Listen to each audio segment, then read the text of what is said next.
Moi, la boccia, pour moi, alors ça représente beaucoup de choses. J'ai envie de dire que c'est pas la boccia qui représente tant que ça, c'est plutôt tout ce qui se passe autour en fait.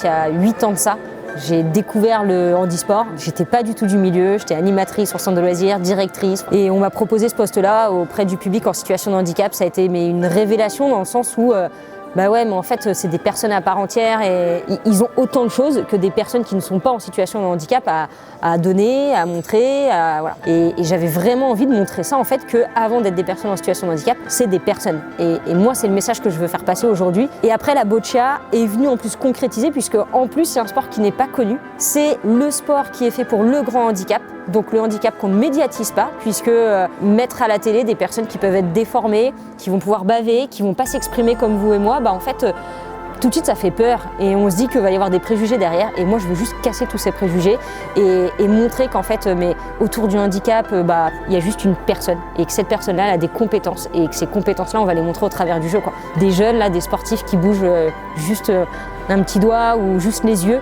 bah en fait ils font juste de belles choses, quoi.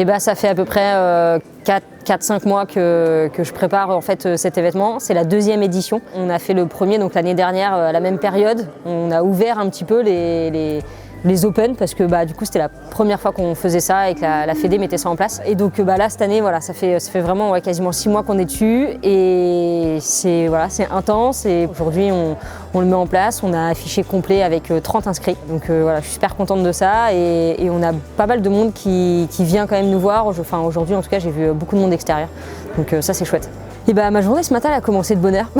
Elle a commencé à 6h avec voilà, justement à se préparer, à se dire bah, voilà, est-ce que tout est prêt, puis bah, passer un petit coup de balai sur les terrains parce que ça c'est important pour les joueurs, pas qu'il y ait de petites poussières ou quoi que ce soit. Aujourd'hui l'équipe bénévole est arrivée vraiment aujourd'hui et a pris ses marques, donc bah, il a fallu driver toute l'équipe bénévole, mais en fait il a fallu driver et en même temps qu'ils soient autonomes parce que bah, j'étais sur le terrain puisque je suis assistante en même temps de Mathias et ensuite ça s'est enchaîné un petit peu comme ça toute la journée et en même temps bah, toujours garder un œil sur les bénévoles qui eux se donnent corps et âme là, pour que tout roule correctement mais qui malgré tout bah, ont pas tout le fonctionnement et toute l'organisation en tête puisque c'est moi qui tiens un petit peu les rênes. Donc heureusement qu'on est deux et voilà, Solène est vraiment sur la partie match et organisation de terrain et du coup bah, j'ai cette partie-là en moins, moi à gérer. Et heureusement on est vraiment une belle équipe derrière qui est autonome, qui prend des initiatives et ça c'est chouette, quoi.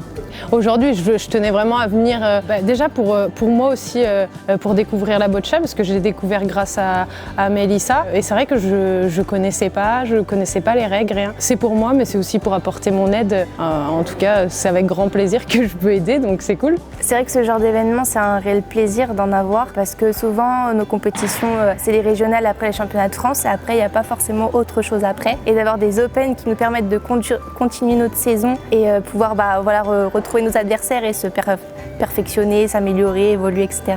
Du coup, c'est juste génial. Donc, en plus, cette Open a été super bien organisée. C'était ma première participation et juste magnifique. Donc, du coup, c'est à continuer et à développer dans toute la France et plus fréquemment. En fait, il faut pas mal de bénévoles, il faut beaucoup de monde à chaque fois pour pouvoir aider sur ce genre de manifestation. Et on a rencontré Mélissa il y a 2 ans avec le président du groupe Eurofeu. Et on a été touchés par Mélissa, son projet, cette démarche sportive avec Mathias. C'est pour ça qu'on a décidé de les soutenir et on a réitéré cette année. Ça fait partie des valeurs du groupe. Donc c'est très important pour nous d'être présents et de les soutenir dans dans ce beau projet. Au départ, je suis arrivée un peu à la cool et quand j'ai vu l'ambiance de la salle assez sérieuse, j'imaginais pas ça du tout comme ça. C'est ce que j'ai dit à Mélissa d'ailleurs, je pensais que c'était plus cool que ça. En tant qu'arbitre, je me suis sentie waouh, je me suis dit oh là, j'ai une grosse responsabilité. Surtout quand on échange avec les joueurs qui nous disent ah mais moi je veux gagner, là c'est la performance. Et là je me suis dit waouh, Gwenaëlle, il va falloir que tu se cèdes. Donc au début j'étais hyper sérieuse avec mon chronomètre, etc. Mais c'était trop chouette parce que en fait je m'étais fait une représentation aussi de ce qu'était une compétition de boccia et au final les personnes en situation de handicap ils s'épanouissaient dans leur sport et c'était vraiment en fait on se rend compte que c'est même un élément qui les valorise énormément et c'est hyper chouette.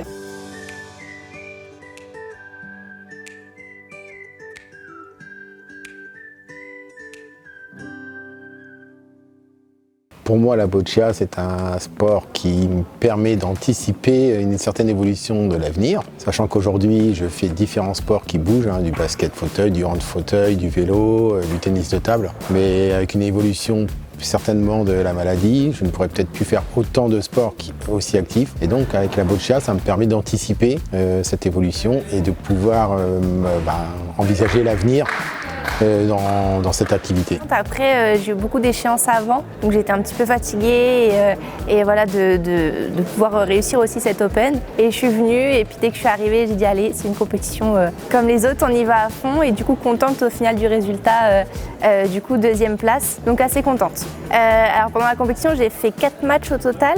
Les 2 premiers, c'était des matchs de poule que je devais absolument gagner parce que j'étais dans une poule de 3 et le premier seulement sortait de la poule pour accéder aux demi-finales. Donc on va dire que bien rester concentré et du coup c'est passé. Après demi-finale pareil, du coup bien concentré, fallait bien aussi gérer donc ça s'est bien passé aussi. Et du coup finale perdu mais j'ai fait le maximum. J'ai pas lâché, bon ça a pas passé mais voilà.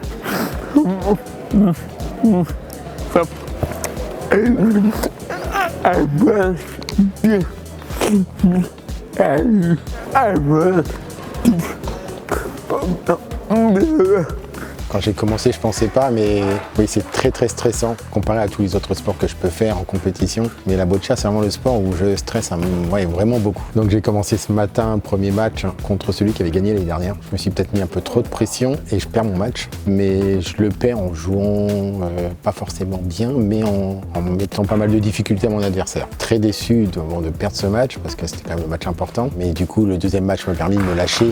Le côté mental, voilà, ça a permis de vraiment me lâcher. Et le deuxième match, je l'ai appréhendé différemment, avec beaucoup plus de plaisir. Ce matin, j'avais pas pris de plaisir. Du coup, la finale de demain, c'est contre quelqu'un que j'ai perdu ce matin, c'est mon premier match. Je me sens plutôt bien. Il y a le côté un peu revanche qui fait que je suis quand même très très remonté, donc je vais tout faire. Ouais, je vais tout faire pour gagner ce match. Alors moi, comme je suis nouveau dans le milieu, je connais pas encore tous mes adversaires et je n'ai pas encore assez de recul. Par contre, lorsqu'on teste on touche les balles de l'adversaire, moi ça me permet de savoir en fonction de ces balles si c'est quelqu'un qui va jouer plutôt offensif, défensif.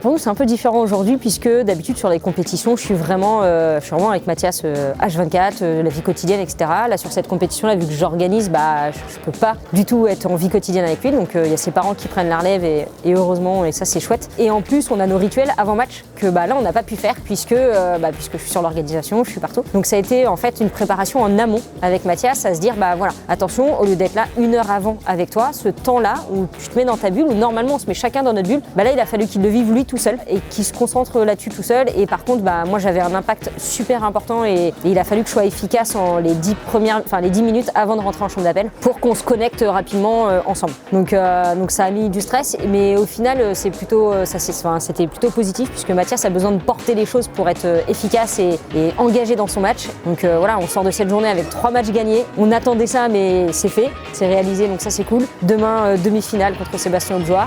Ça va être un beau match.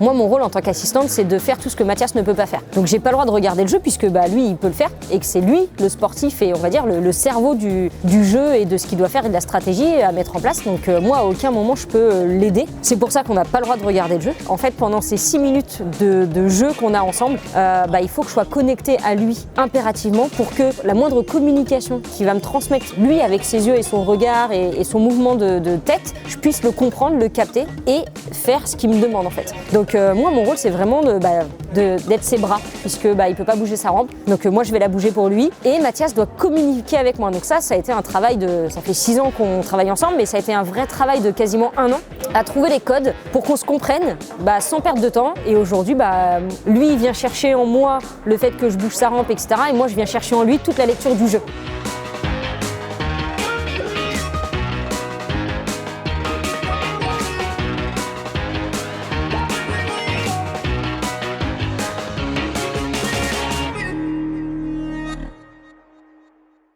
Alors, c'est important d'expliquer le handisport aux jeunes parce que c'est important de les inclure aussi dans ce sport-là, de leur faire découvrir tous les sports et qu'on peut aussi être en situation de handicap et faire du sport naturellement.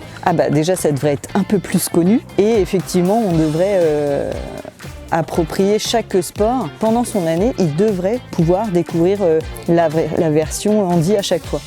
Pour moi, le message à faire passer, c'est qu'il faut qu'on puisse se connaître, découvrir et donner la possibilité à tous, mais aussi de pouvoir donner la chance aux enfants qui sont en situation de handicap de pratiquer plus de sport.